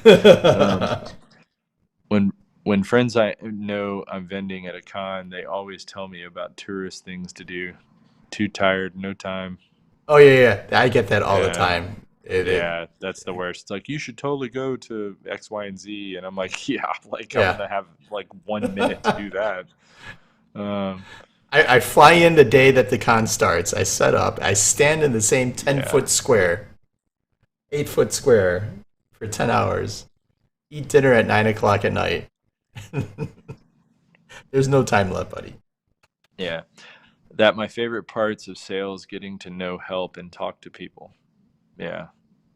As your art rep, I will chase them away with a stick. Oh, thanks, Josh. You're the best. That's the kind of art rep we all need and deserve. Yeah. He's not the art rep we want. He's the art rep we need. Just hold up a sign. Will work for artwork. Yeah. He's like Batman. Yeah. Uh, how's your piece coming along? Oh, slow. Yeah. I'm kind of figuring it out as I go, and most of the others that I've done in this series, I've had a like methodical plan. Mm-hmm. This was one that I did not, and I think I also tried to draw two things instead of one. Uh, Like I really should have focused on the a sexy, crystal. sexy crystal. Yeah, well, that's the thing. Like I think I was like, I'll draw a mermaid. I don't know why I had a mermaid in my head, um, like literally, and now it's like, yeah. Anyhow, I've got another hour in this, and I've been trying to keep them literally to an hour and a half, and I don't know why Mm. I take long. I know why. It's because I'm talking so much. Oh yeah, yeah, yeah. This one this one I kind of picked for this show particularly because I'm like, okay, Whoa, what is that? this is Apex. Oh, I see it. Yep. Yeah. So this is my Apex for the Artober prompts. If you're interested in joining along, you can check. This is giving me my leap vibes. It is. That's where I said this was some of your leap vibes. Yeah, yeah, yeah. Yeah. That's where I'm probably stealing it. I don't. Nah, not a little bit, but Yeah. we dude, I've had the worst thing was when I was doing a piece that I just like sent off. I did the you know how I do preliminary sketches. Yeah, yeah. I sent it off to the client, and Hmm. it dawned on me halfway through that I'm really, and it was the one that he was like wanting to go with, and I Hmm. sent him a note back saying, "Hey, I know you love that one, but I totally realized that I'm literally recreating something I've seen, and I don't want to use this one. I know that you like it, but can I modify it or something? Because Uh, this is totally taking somebody else's idea, and I don't like that. And I didn't realize it until right this moment that I'm drawing something I've seen, not something that came from me. Um, Originally, what I was gonna put here was like a moon or something else up here, and uh, then it was like a last minute decision, like, oh, but it could be like a portal or something. So maybe that's maybe I had it's different. I mean, it's not like yeah, mine, but yeah. it It's is definitely the in the vibes. vein. Yeah, Yeah, and that's where it was. And that's probably where it kind of sparked from. it's just funny because it. You know what else? It was an Artober for mine. Yeah, it was totally. But I sketched this out on the plane on my Oh, tablet. gotcha.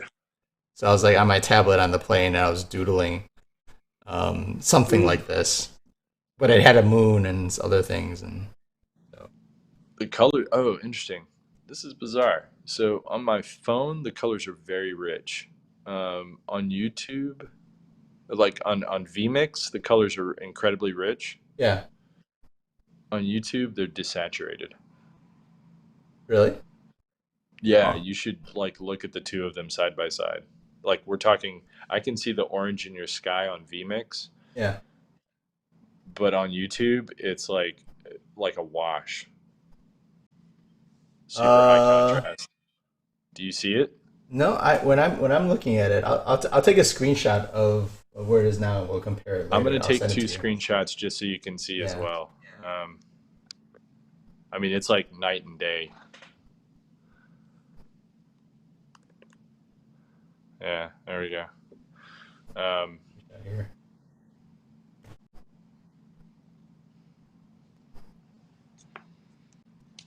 All right. very bizarre.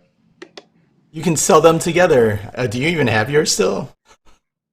Oh, it's sold Oh already. yeah, that's what I figured.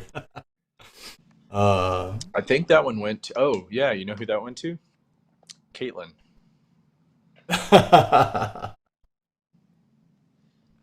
well, maybe she'll want this one.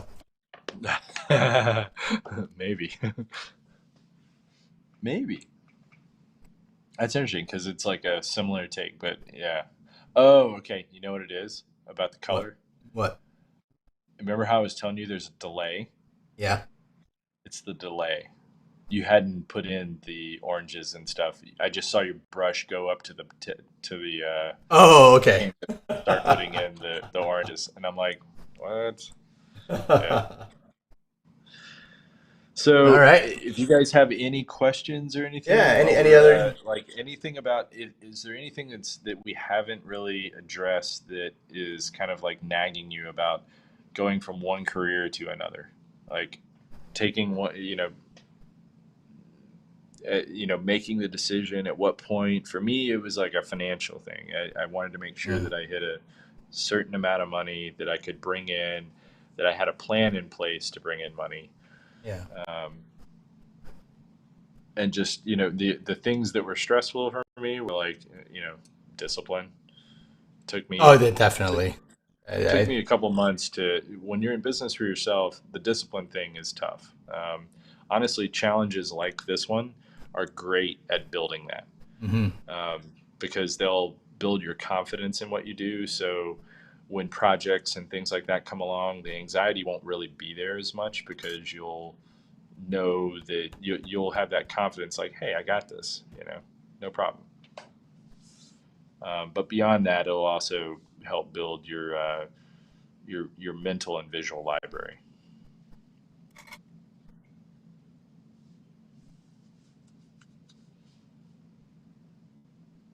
Yeah. For me, it was like, while it was money, it was a good chunk of it was, am I ready? Can I? Oh yeah, like a personal. Yeah, it was like a personal thing, right? Am I there yet? Yeah. Have You I know, arrived? yeah, because I started this sort of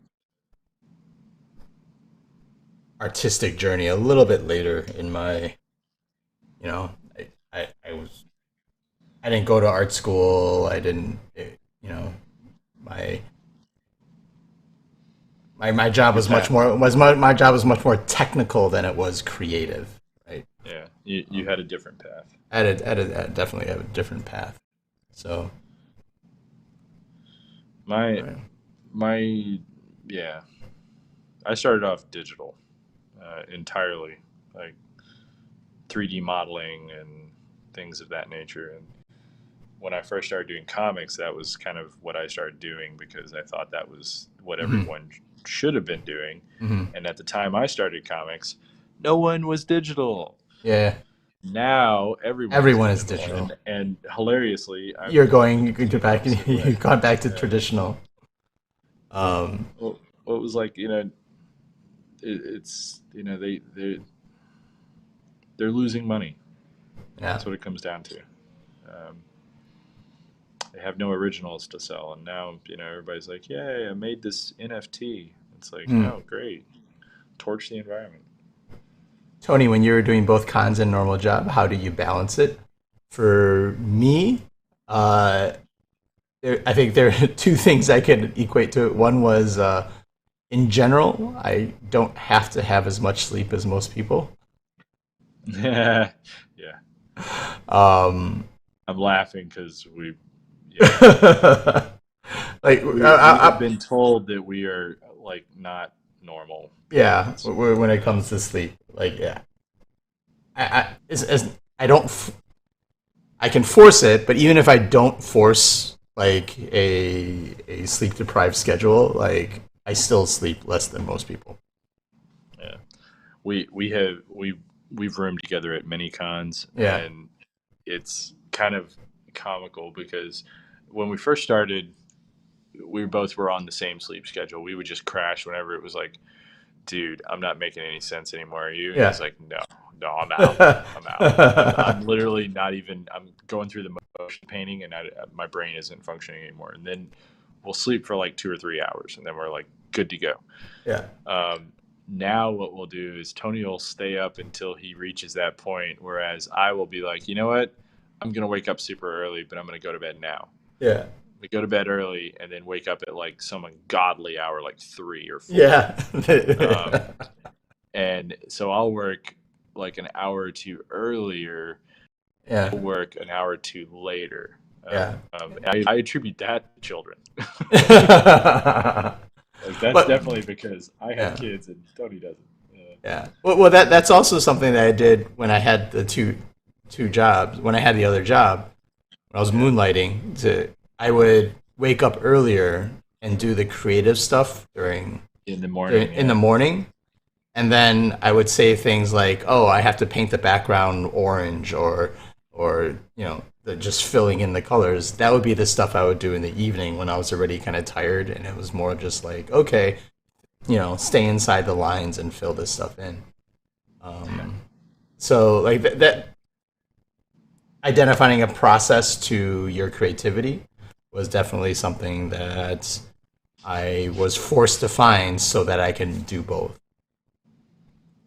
yeah. Do you talk about some way to make money with traditional art? I think that's an entirely that's kind of a different um, show that we'll do about like you What was know that?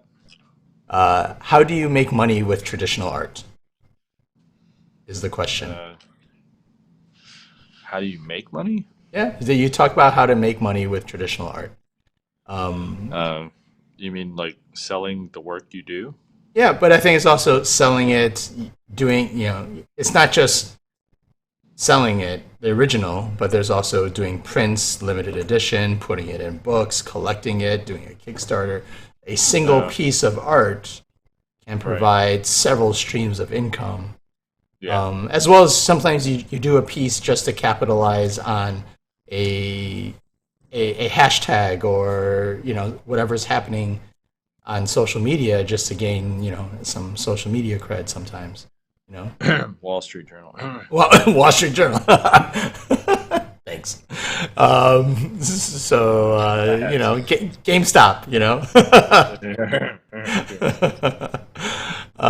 So that will be another Yeah. longer conversation that we'll have at some point. Yeah, diamond hands, diamond Yeah, hands. hands. I obviously need a challenge. Probably need more challenges than every October, though. Every month actually has its own meme for creators. You know, everything from Smogus to Mermaid. Uh, so, so if Artober is something that you really enjoy, you'll be able to find a bunch of things every month to sort of uh, grow your social media as well as your skills. Yeah. BKS Art says, my question is because nowadays there's more digital and maybe more easy to be a freelancer or something. Uh, I don't think that that's really like necessary, whether you're digital or not. You need to be able to make changes to pieces that an editor is going to give you. Hmm. So from a working in a production standpoint, like I'm doing stuff right now that's 50-50.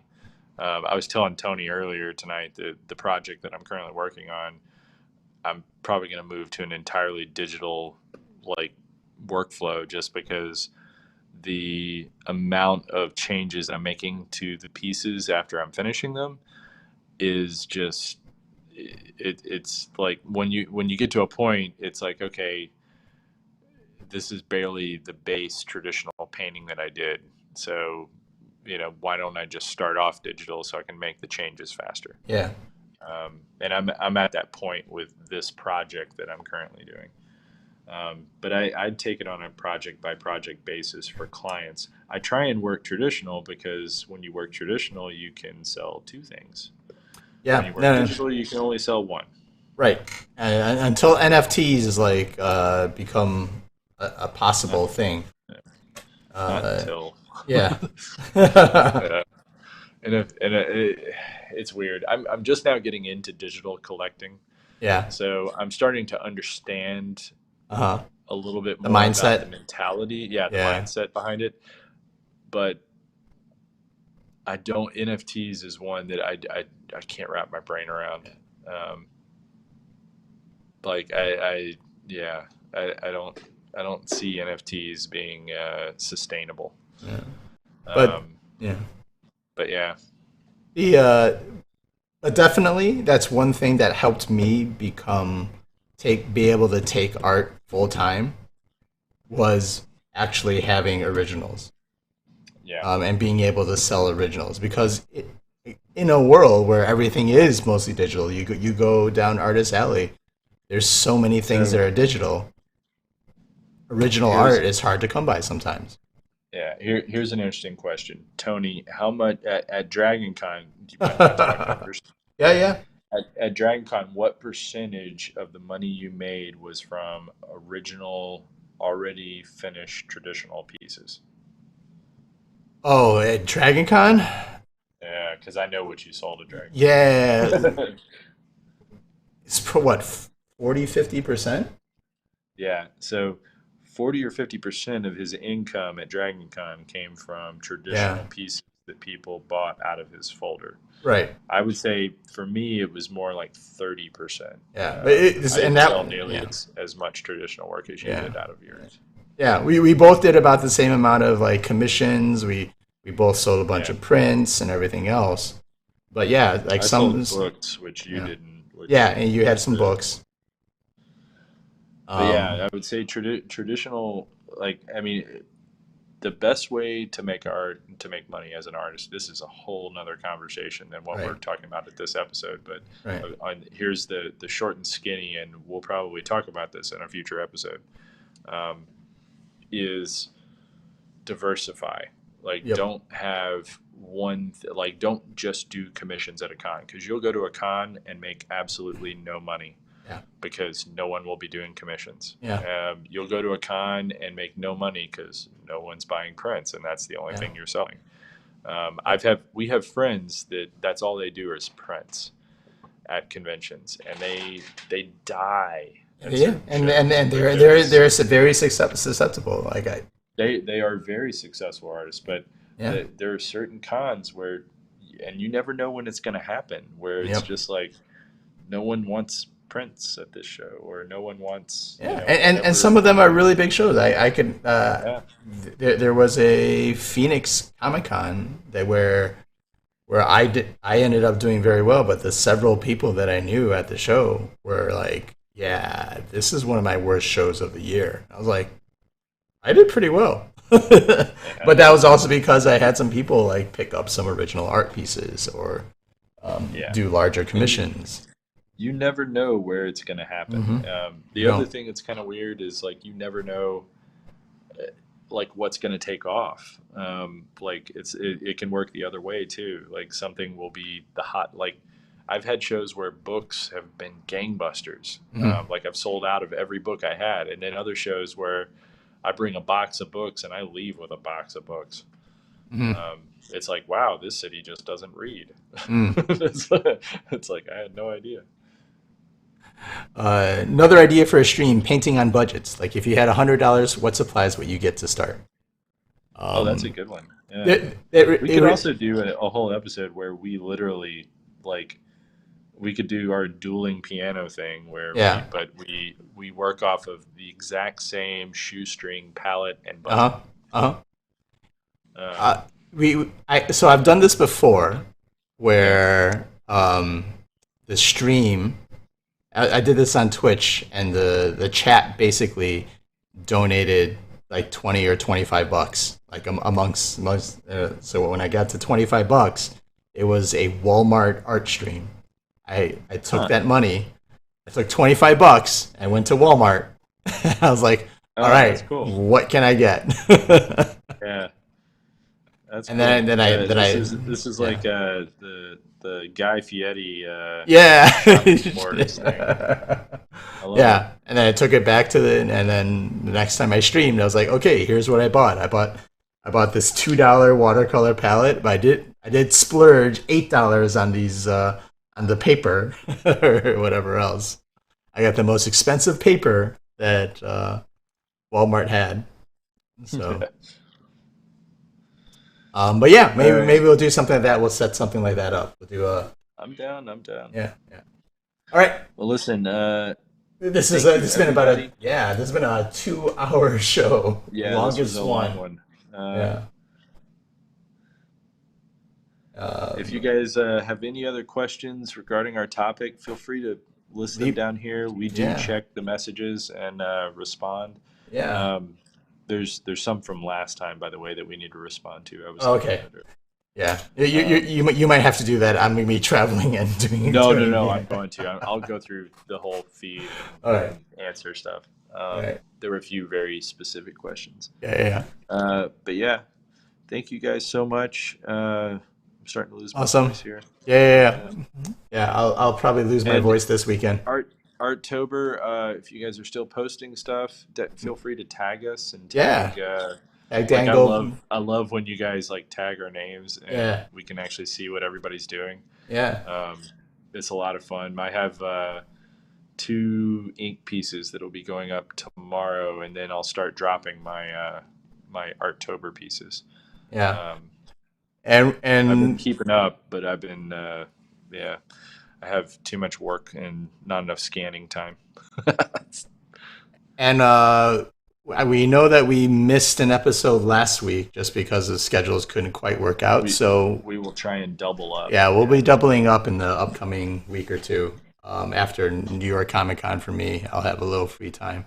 So stay tuned for that, and we'll have some good things planned for y'all. Have a great evening, and for some of you, I'll see you at New York Comic Con. Give me a follow. I'll be posting up all sorts of little stories and things like that during the show. So we Cool. will see you in about a week. Right on. All right. Take care, everybody. Take care. Ciao. Bye.